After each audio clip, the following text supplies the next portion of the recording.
हरिओम। सांख्य दर्शन कहता है कि दुःखत्रय अभिघातात् जिज्ञासा तद अपघात के हेतु।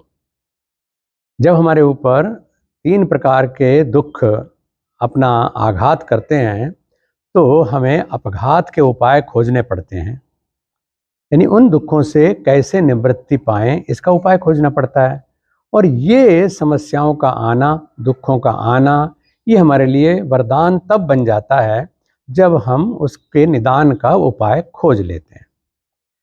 आज ऐसी ही स्थिति मनुष्य की है और हमेशा से रही है कि वो समस्याओं को आमंत्रित करता रहता है, जाने अनजाने, लेकिन उसके उपाय के बारे में कम ध्यान देता है, इसलिए वो दुख में ही रहने का अभ्यस्त हो जाता है। आज की जीवन शैली में एक बहुत बड़ी समस्या का ये सरदर्द है, घुटनों की समस्या। छोटी छोटी उम्र के बच्चे घुटनों की समस्या लिए बैठे हैं, नौजवान घुटनों की समस्याएं लिए बैठे हैं और बुजुर्गों की तो बात ही छोड़ दें। यानी हमारा दौड़ना, हमारा उठना बैठना, ये चीज़ें भी मुश्किल हो गई हैं। उसके लिए बहुत बड़ा कारण तो हमारा लाइफ स्टाइल ही है कि हम लोगों ने घुटनों का इस्तेमाल करना बंद कर दिया। लेकिन अब ये कह के पीछा तो नहीं छुड़ाया जा सकता ना। लाइफ स्टाइल में आप एकदम बदलाव करने नहीं जा रहे हैं। अपने घर में कर भी लें तो जहाँ दूसरी जगहों पर जाएंगे, दफ्तरों में जाएंगे, मॉल्स में जाएंगे, वहाँ सब कहाँ ये उपलब्ध है। यानी घुटनों के प्रयोग के लिए जो अवसर हैं उनको हम अक्सर खोए रखते हैं। उसका परिणाम ये होता है कि घुटने जाम हो जाते हैं या अपनी क्षमता से अधिक इनसे काम लेते हैं। पहलवान लोग लेते हैं, सैकड़ों किलो वजन कंधे पे लेकर के उठना बैठना, वेट लिफ्टिंग करना, ये सब चीज़ें ऐसी हैं कि अति होने लगती है।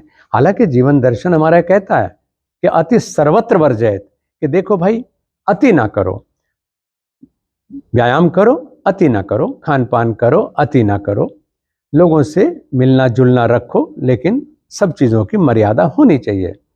लेकिन अति व्यायाम की वजह से भी हमारे घुटनों में कई बार गैप बढ़ जाते हैं, कई बार गैप घट जाते हैं। हम मेडिकल साइंस की हेल्प लेते हैं तो वहाँ पर ये उपाय सामने आते हैं कि भाई घुटने का रिप्लेसमेंट करा लें, नया घुटना लगवा लें। लेकिन जितना मूवमेंट हम अपने नॉर्मल यानी नेचुरल घुटने से कर सकते हैं, वो सारा का सारा घुटने का रिप्लेसमेंट होने के बाद तो नहीं कर सकते। और फिर समस्याओं के समाधान तो इस तरह से खोजे थे कि हम नॉर्मल हो जाएं और फिर जो हमारी सामान्य गतिविधियां हैं वो हम कर सकें। मैंने अक्सर देखा कि घुटनों से परेशान लोग तरह तरह के एक्टिविटीज़ करते रहते हैं, और क्योंकि उनको ये बता दिया गया, उन्होंने कहीं हमारे कार्यक्रम में सुना, किसी अन्य योग गुरु के कार्यक्रम में सुना कि हमें अपनी जो कार्यकलाप हैं, एक्टिविटीज़ हैं, वो रोकनी नहीं चाहिए। और वो बिल्कुल ठीक भी है। लेकिन कार्यकलाप सामान्य अगर नहीं है, वो उल्टा नुकसान देने वाले ऐसे हो जाते हैं जैसे आपके अगर कंधे में तकलीफ है तो आप अक्सर तकलीफ जहाँ होती है उस हिस्से को ही हिला हिला करके देखते रहते हैं कि पता नहीं अब कंधा ठीक हुआ है नहीं मेरा, और वो और डिस्टर्ब होता रहता है। ऐसी स्थिति ही हमारे घुटनों के मामले में भी होती है। मूवमेंट दिया जाना जरूरी है। हालांकि मेडिकल साइंस तो ये कह देती है कि भाई क्योंकि प्रॉब्लम है, तो क्योंकि उन्हें पता है कि ये उल्टा सीधा कुछ करेंगे ज़रूर, तो आपको ये एडवाइस कर देते हैं हमारे मेडिकल प्रोफेशनल्स कि आप व्यायाम मत करिए, इनके ऊपर बोझ मत डालिए, दौड़ने भागने का काम मत करिए, आसन जो हैं उनको मत करिए, जिससे कि समस्या कहीं बढ़ ना जाए। तो उनकी शंका बिल्कुल ठीक है। लेकिन वही हमें ये भी कहते हैं कि हमें अपने मसल्स को, लिम्स को, जॉइंट्स को, नर्व्स को जिंदा रखना है तो उनको एक्टिव रखना ज़रूरी है। तो दोनों बातें हमारे सामने हैं। एक तो यह कि या तो हम पलायन कर जाएं, और या ये कि हम सही तरीके से व्यायाम करें। इसीलिए अर्जुन की प्रतिज्ञा ध्यान आती है कि अर्जुनस्य प्रतिज्ञे द्वय न दैन्यम न पलायनम। अर्जुन ये कहता है कि भाई ना तो हमें बेचारा बनना है और ना ही मोर्चा छोड़ करके भागना है। तो जो अनजाने में लोग करते हैं, क्योंकि मुझे आज सुबह ही मैंने एक बहन को उद्यान में देखा कि वो बैठी हुई थी और अपने पैरों को अभ्यास दे रही थी। अब वो गलती क्या कर रही थी आप उसको देखिए, और उसके बाद ये देखिए कि हमें अगर ये व्यायाम भी है तो इस क्या करना चाहिए, और इसके अलावा यानी केवल एक अभ्यास से हम ठीक नहीं हो जाएंगे, इसके साथ और सपोर्टिंग एक्टिविटीज़ क्या हैं जो हमको करनी चाहिए, जिससे कि हम घुटने का, चाहे वो फ्रीज हो गया है, चाहे वो कैल्सिफिकेशन उसमें हो गया है यानी कैल्शियम डिपॉजिट ज़्यादा हो गए हैं, चाहे उसका गैप रिड्यूस हो गया है, गैप बढ़ गया है, यानी कुल मिलाकर के घुटना हमारा निष्क्रियता की तरफ होता चला जा रहा है।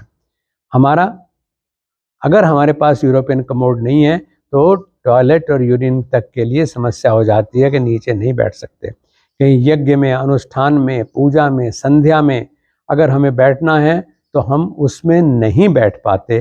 तो ये हमारे लिए सबसे बड़ी चुनौती होती है। और अब तो इस चुनौती ने ऐसा तक रूप ले लिया है कि दूल्हा दुल्हन अगर फेरे के लिए बैठते हैं तो वो भी बेंच पर बैठ करके, कुर्सी पर बैठ करके अपना काम चला लेते हैं। तो ये तो कोई बात ना हुई कि हम जीवन का मज़ा लेने से ही रह गए केवल इसलिए कि हमारे घुटने रह गए, घुटने टिक गए। वो नहीं होना है। आइए एक बार को क्या क्या अभ्यास करने हैं उनको सीखें, और क्या गलती नहीं करनी है उसको भी सीखें। अब देखें कि मैं उसी बहन की तरह से बैठा हुआ हूँ इसी बेंच के ऊपर, और उसको मैंने देखा कि वो इस तरह से घुटनों को अपना स्विंग दे रही थी, यानी कभी ऐसे ऐसे कर लेती थी और कभी वो ऐसे ऐसे कर लेती थी। तो ये एक्टिविटी तो अच्छी है, लेकिन एक्टिविटी हम क्यों करते हैं? एक तो इसलिए करते हैं कि नर्व्स मजबूत हो जाएं, दूसरे इसलिए करते हैं कि जो हमारी जोड़ हैं, चाहे वो घुटने का है, टखने का है, कंधे का है, कोहनी का है, कलाई का है, कमर के हैं, तो उन सब में जो टॉक्सिन्स जमा हो जाते हैं, मतलब वो वहाँ से हट जाएं। तीसरे हम इसलिए करते हैं कि वो मसल्स, वो मांसपेशियां जो घुटनों को होल्ड करने की और उनसे काम लेने की ताकत रखती हैं, वो कमज़ोर ना पड़ जाएं। आज सबसे बड़ी गलती ये हो रही है कि हमारे घुटनों से काम न लेने की वजह से हमारी पिंडलियाँ, हमारे जंघाएं, और उसमें भी चाहे हमारे वो फेमरल मसल्स हैं या हैमस्ट्रिंग मसल्स हैं पीछे वाले, वो कमज़ोर पड़ जाते हैं। फिर वो घुटनों को ये कहने की स्थिति में नहीं रहते कि तुम मूवमेंट करो, क्योंकि घुटना उनका कहना मानते ही नहीं। एक तो घुटना समस्या से घिरा हुआ है, और दूसरे उनसे काम लेने वाले जो हमारे मसल्स हैं और नर्व्स हैं, वो घुटनों से एक्टिविटी न करने की वजह से कमज़ोर हो जाते हैं। तो ये जो एक्टिविटी जो बहन कर रही थी, और जो अक्सर मैंने तो उदाहरण दिया है, अक्सर हम लोग करते हैं, उसको नहीं करना है। उससे अच्छा ये है कि आप पैरों को उठाइए और सीधा ला करके थोड़ी देर होल्ड करिए, बल्कि घर की कुर्सी पे बैठ कर ये करेंगे ज़्यादा अच्छा है। अक्सर ये जो गार्डन में हमने बेंचें बना रखी हैं, वो आराम से बैठने के लिए बना रखी हैं। तो कुर्सी पे बैठोगे तो पीठ पीछे लगेगी और आप पैर को पूरा राइट एंगल तक उठा सकेंगे। यानी मैं इधर सीधा बैठा हूँ और पैर सीधे राइट एंगल तक फैले हुए हैं। इतना करिए, मतलब आपके जो जंघाओं के मांसपेशियाँ हैं और घुटनों की मांसपेशियाँ हैं, यहाँ तक कि उनके लिगामेंट्स हैं, मतलब उनमें भी पुनर्जीवन का संचार होने लगे। थोड़ी देर ऐसे रुके, पैर बिल्कुल बराबर बराबर मिला करके, और फिर नीचे ला करके इसको ढीला छोड़ दीजिए। आराम से पैर जमीन पे भी टिका सकते हैं। फिर दोबारा से पैर को मिलाइए नज़दीक, और धीरे धीरे इस तरह से सामने उठाइए, बिल्कुल सामने। यहाँ पर जोर पड़ रहा है जंघाओं के ऊपर, पिंडलियों के ऊपर जोर पड़ रहा है। होल्ड कर रहा हूँ और फिर धीरे से वापस करें। जितने ईमानदारी से इसको होल्ड करना है, फिर उसके बाद उतनी ही ईमानदारी से बिल्कुल ढीला छोड़ करके आप बैठिए। इस तरह से आप लगभग 5 से 10 बार तक अभ्यास को बढ़ाइएगा। इतने घुटने का जो मूवमेंट है उस के लिए केवल घुटना खुद में जिम्मेदार नहीं है, उसके लिए हमारी पिंडली भी जिम्मेदार है, हमारी जंघाएं जिम्मेदार हैं, हमारे कूल्हे भी सहयोगी हैं। तो इन सब को कोऑर्डिनेट हमको करना है। अब इसमें हमें अभ्यास योग के और कौन से लेने चाहिए, आइए मैं आपको बताता हूँ। दूसरा अभ्यास जो घुटनों की समस्या में हमें सभी को लेना चाहिए, जिससे कि हमारे रक्त का संचार घुटनों की ओर बना रहे, उनके ऊपर अधिक बोझ ना पड़े, शार्प बेंडिंग ना हो और रिजुविनेशन का जो काम है वो आसानी से होने लगे। इसके लिए हम लोग लेते हैं, जिसको आप बोलचाल में कह देते हैं तितली आसन कह देते हैं, तो उस स्थिति को हम लेंगे। वैसे ये भद्र आसन कहलाता है। भद्र आसन के लिए हम पैर को पहले सीधा बना लेते हैं, फिर पैर को आराम से नज़दीक ला करके ऐसे रखें। जितना हमें घुटने परमिट कर रहे हैं उतना हमें इन्हें नज़दीक लाना है।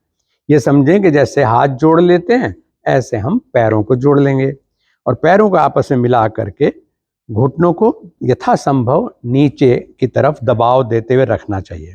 थोड़ी देर ऐसे बैठिए, टेलीविज़न देखते हुए, बातचीत करते हुए, किसी भी स्थिति में जब आप सुखपूर्वक हैं तो आप ऐसे बैठ सकते हैं। फिर इसको और थोड़ा नज़दीक ले आइए इस तरह से, जिससे कि जंघाओं में भी थोड़ा खिंचाव बढ़े और हमारे जो कूल्हे या घुटने हैं इनके अंदर भी थोड़ा सा खिंचाव बढ़े। थोड़ी देर जब ऐसे रहेंगे तो आपको लग रहा है कि अब तो काफ़ी ज़ोर पड़ रहा है, तो आप इसको फिर ढीला छोड़ दीजिए, फिर पैर फैला लीजिए, फिर आराम दे दीजिए। मतलब योगाभ्यास ना उसको हमें मैं क्या करता हूँ कि ये योगाभ्यास मज़ा है, सज़ा नहीं है। बस ये हमेशा ध्यान रखना है, जिस घड़ी ये सज़ा लगने लगे इसका मतलब या तो आपका अभ्यास गलत हो रहा है और या आपका अभ्यास आपकी क्षमता से ज़्यादा हो रहा है, इसका ध्यान रखना है। फिर आप इसी तरह से फिर से पैरों को मिलाइए। इतने हमने रिलैक्स कर दिया इन हिस्सों को, फिर नज़दीक लें। इतना नज़दीक लाते जाना है कि मेरी कमर तो सीधी रहनी चाहिए, जैसे मैं सीधा बैठा हुआ हूँ, लेकिन ये आपस में मिले रहने चाहिए और घुटनों को ज़मीन की तरफ खींच करके रखेंगे, जिससे कि कूल्हे पर यानी जंघाओं पर हमारा पेल्विक गर्डल है वो इसमें थोड़ा सा खिंचाव महसूस करेगी। और फिर हम पैर को थोड़ा सा और नज़दीक ले लेते हैं। इस बार पहले से ज़्यादा नज़दीक हो जाएगा ये, क्योंकि आप इसको एक लाइट वार्म अप दे चुके हैं। स्थिति आ जानी चाहिए कि आप इसे दोनों हाथों से ऐसे पकड़ लें। सीना ऊंचा है, कूल्हे खिंचे हुए हैं, जंघाएं खिंची हुई हैं और घुटनों में बहुत प्यारा सा फोल्ड हुआ है। ये हमें करना है।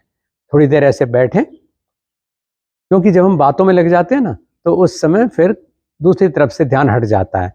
जब हमारा ऐसे टेंशन में हम बैठे हैं, यानी मसल्स को टेंशन दे रखी है, जॉइंट्स को वर्क दे रखा है, तो खुद को किसी और काम में लगा दीजिए, चर्चा में लगा दीजिए, सिनेमा देखने में लगा दीजिए, ठीक है, जिससे कि उधर से ध्यान हट जाए। और फिर जब लगे कि अरे अब तो और कर सकते हैं, तब इसको और नज़दीक ले लें। जितना नज़दीक लाएंगे उतना अच्छा है। उसके बाद फिर इसको आराम से ढीला छोड़ दीजिए, रिलैक्स करिए। तो ये अभ्यास हमको लेना चाहिए। इसके बाद फिर हमें तीसरी क्रिया करनी चाहिए, जिसमें हम पैर ऐसे ही फैलाए रखते हैं और एक पैर को ऐसे टिका लेते हैं दूसरे पैर के ऊपर। मैं तो क्योंकि अभ्यास करता रहता हूँ तो मैंने एड़ी को अपनी जंघा मूल में टिका दिया, उधर मूल में टिका दिया है, बिल्कुल नीचे, है ना। तो आपका अगर यहाँ तक आता है तो भी कोई बात नहीं है, क्योंकि हम बेटरमेंट की तरफ चल रहे हैं। तो इसको ऐसे पकड़ेंगे और इसको इस तरह से मूवमेंट देने का काम करेंगे। कमर को सीधा, ऐसे बहुत से लोग क्या करते हैं कि इसके साथ साथ ही फिर वो आगे पीछे झुकते रहते हैं, वो नहीं। कमर को तनाव नहीं देना है बिल्कुल भी। कमर सीधी होनी चाहिए, तनाव मुक्त होनी चाहिए। और ये मूवमेंट जो है, हाथों से घुटनों को ऊंचा उठाइए और हथेली से दबा करके इसको नीचे कर दीजिए। ये सपोर्टिंग मूवमेंट है, क्योंकि सपोर्ट हम हाथ से और कंधों से ले रहे हैं, इसलिए कूल्हे और घुटने के ऊपर पूरा वजन नहीं है। तो इसको बड़ा हल्के से मूवमेंट करें। जब लगे कि इसमें अब अच्छा लगने लगा है तो थोड़ा सा और टफ कर लें, यानी एड़ी को बिल्कुल पेट के निचले हिस्से से छू लें और फिर यही मूवमेंट हम करें। ठीक है, अति नहीं करनी, बस इस तरह से पैर को खोल दीजिए, ढीला छोड़ दीजिए, आराम से इसको फैला दीजिए। फिर इसको दूसरे पैर को भी ऐसे लाइए और यही मूवमेंट हम इस साइड में भी इसी तरह दोहराएंगे। कमर सीधी रहेगी, हथेली से घुटनों को उठाएंगे और हथेली से ही घुटनों को दबाएंगे। ये मूवमेंट हमारा बना रहना चाहिए इस तरह से। दो मूवमेंट हमको लेट करके भी करने हैं, जिसमें एक है बाल कृष्ण आसन, बल्कि बाल कृष्ण गति है, वो उसमें स्थिरता नहीं है, ये सब गतियां हैं। तो उस बाल कृष्ण और दूसरा आप देखिए दोनों की स्थिति, लेट जाते हैं और बाल कृष्ण आसन हमें इस तरह से लेना है। आराम से लेटे हैं, मैंने दाहिने पैर को ऐसे पकड़ा और जितना हो सके इसको नज़दीक लाए। कोई ज़रूरी नहीं है कि आप मेरी तरह से इसको नाक तक ले आएं, अगर ये यहाँ तक आ रहा है इतना भी ठीक है। फिर वापस, फिर इसको इधर से पकड़ा और फिर कोशिश तो यही रहेगी कि ये नाक तक छू जाए, लेकिन अति नहीं करनी है। ये मैं बार बार दोहरा रहा हूँ, आप अगर इतना भी ला रहे हैं तो बहुत अच्छी बात है। ठीक है, यानी ये मूवमेंट हमारा होना है।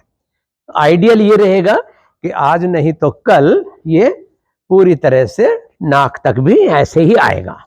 ठीक है, इसी का फिर दूसरा स्टेप हमको लेना है, उसमें पैरों को मिलाएंगे और जो काम हम अभी कर रहे थे थोड़ी देर पहले, दोनों पैरों के तलवों को मिलाने वाला, उस स्थिति को यहाँ भी हमको लेना है। वहाँ कमर सीधी थी, यहाँ हमें अपने जो पैरों के पंजे है उसकी तरफ अपने चेहरे को उठा करके ले जाना है।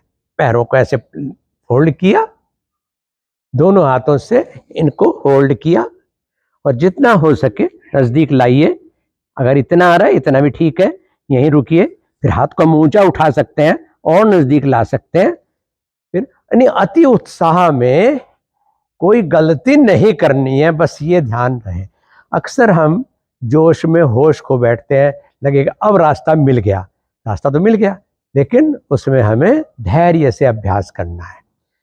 तकलीफ की स्थिति तक नहीं जाना है, हम ये अभ्यास तकलीफ से छुटकारा पाने के लिए कर रहे हैं, ये ध्यान रहना चाहिए। फिर से पैरों को नज़दीक लें, दोनों हाथों से पकड़ लें और उसी तरह से इसको अपने नज़दीक लाएं।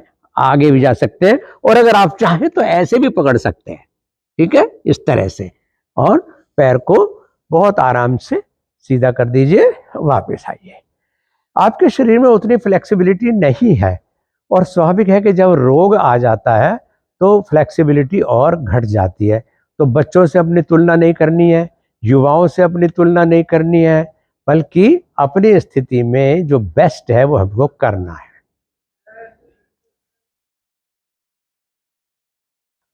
एक विशेष अभ्यास है जो होना चाहिए, जिसको हम उत्तान पाद कहलाते हैं। उत्तान पाद आसन में पैरों को ऐसे मिला के रखें, श्वास सीने में भरें, पैरों को ऊंचा उठाएं, यानी जंघाओं को, पैरों को, पेट को काम करने का मौका मिले। इतना ऊंचा उठाएं कि हम अपनी आंखों से पैर के पंजे को देख सकें, जैसे मैं देख पा रहा हूं।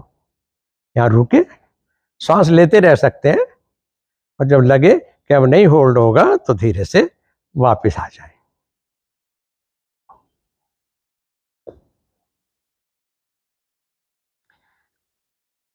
सांस भरते हुए उठ जाते हैं। और फिर एक बात मैं आपको बताना चाहूँगा कि खान पान में खास ध्यान रखिए। जिस चीज़ का आपको पता नहीं है कि आप क्या खा रहे हैं, उसके जो कंपोनेंट्स हैं वो क्या क्या हैं, क्या क्या चीज़ें मिल करके बना है, तब तक उसका सेवन नहीं करना चाहिए। जीव जंतु भी ऐसा ही करते हैं। अगर कोई चीज़ उनके टेस्ट से, यानी उनको उसकी पहचान नहीं हो रही है, तो उसको नहीं खाएंगे। एक ध्यान रखना। दूसरी चीज़ ये कि अब हमने घी तेल बिल्कुल खाना बंद कर दिया, उसकी वजह से भी जॉइंट की दिक्कत आती है।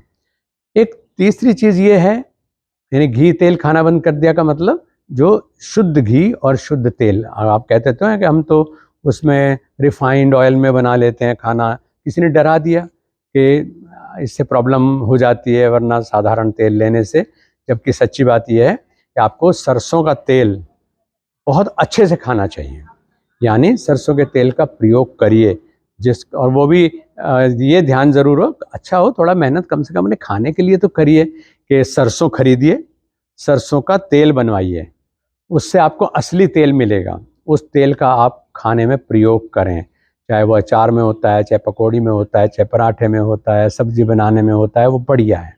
ऐसे ही दूध लीजिए, उसका घर में दूध बनाइए, गाय तो नहीं पाल रहे हैं लेकिन दूध तो आप ले सकते हैं, तो उसका बना करके प्रयोग करिए।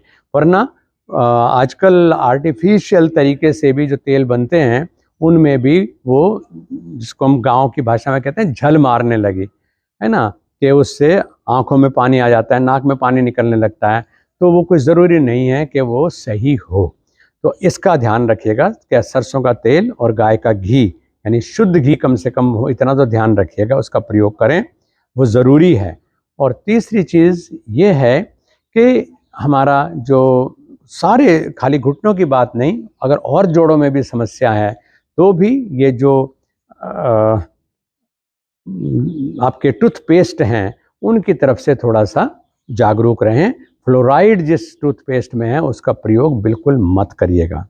आप बहुत अच्छा तेल एक मैं बता रहा हूँ जो भारत योग के आपको विभिन्न कार्यक्रमों में भी देखने को मिल जाएगा, जिसमें तिल का तेल और कपूर, यानी 250 ग्राम तिल का तेल लीजिए, उसमें 15 ग्राम के लगभग कपूर मिला दीजिए, एक पारदर्शी कांच की शीशी में, जो शब्द बोल रहा हूँ वही करना है, प्लास्टिक की नहीं, पारदर्शी कांच की शीशी में उसको कार्क लगा करके और धूप में ट्रीटमेंट के लिए रख दीजिए छत पर, तो उसमें 5-6 घंटे वो धूप में रखा रहे, फिर उसको शाम में उतार लीजिए, हिला करके वो आपके लिए तैयार हो जाएगा, फिर उसको डेली आप मसाज में प्रयोग कर सकते हैं।